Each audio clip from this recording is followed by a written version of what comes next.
In the cold, dimly lit corridors of the old state penitentiary, the night was eerily silent.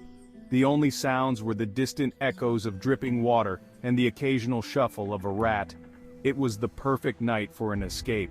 Marcus had been planning this for months, and tonight, every detail was meticulously in place. The guards were predictable, their routes known to him like the back of his hand. As the clock struck midnight, Marcus made his move.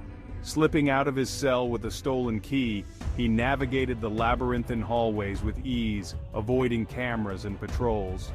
Soon he was outside, the cold night air a stark contrast to the stifling confines of his cell. He ran through the woods, the underbrush scratching at his skin, his breath visible in the chilly night. Freedom was tantalizingly close, but with every step, a sense of unease grew within him, like an unseen presence watching his every move. Dismissing it as paranoia, he pressed on.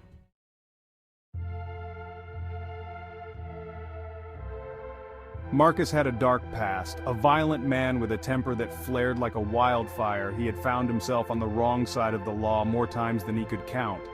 His last crime, however, was the one that had sealed his fate. He had killed a woman in a fit of rage. Her name was Emily, a local librarian with no connection to him other than being at the wrong place at the wrong time. Her death had been brutal, and Marcus had felt a fleeting moment of satisfaction as her life slipped away. But that satisfaction had turned to horror when he realized what he had done. The image of Emily's lifeless eyes haunted him even now as he ran through the forest, free but forever chained to his guilt.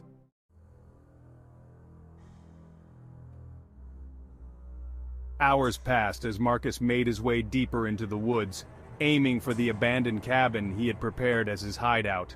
As dawn approached, he finally reached it, a dilapidated structure hidden away from prying eyes.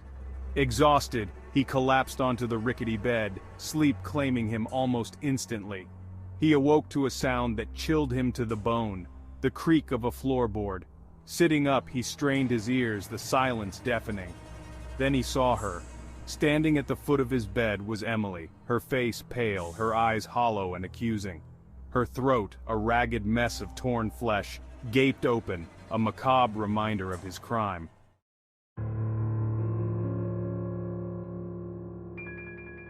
The chase begins.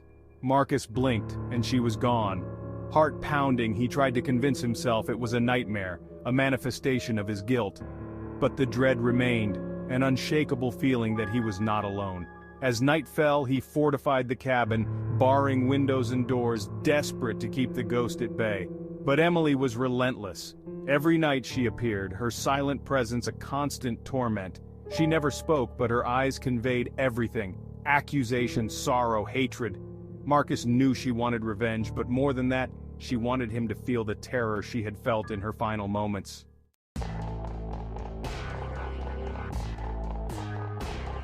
Days turned into weeks, and Marcus's sanity began to fray.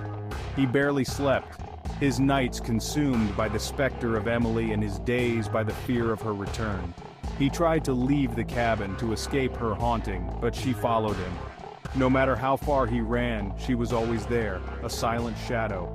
His mind unraveled, paranoia gripping him like a vice. He saw her in the trees, in the shadows, even in the reflections of the cracked windows. He stopped eating, stopped drinking, his body wasting away as his soul was slowly consumed by fear and guilt.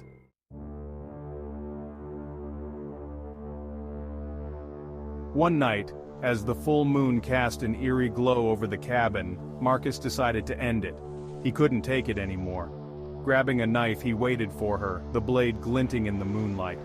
When she appeared, he lunged at her, screaming in desperation. But his hand passed through her form, cold as the grave. Emily's eyes locked onto his, and for the first time she spoke. Her voice was a chilling whisper, "You cannot escape your sins." Marcus screamed, a sound of pure terror and madness, and drove the knife into his own chest, hoping to end the torment.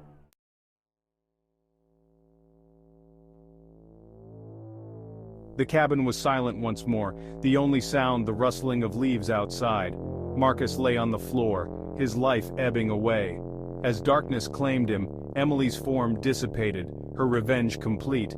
Years later, hikers would find the abandoned cabin. Inside, they'd discover the skeletal remains of a man, a look of terror frozen on his face. They would speak of the ghost that haunted the woods, the woman who chased a killer to his grave, and the screams that sometimes echoed through the trees on moonlit nights.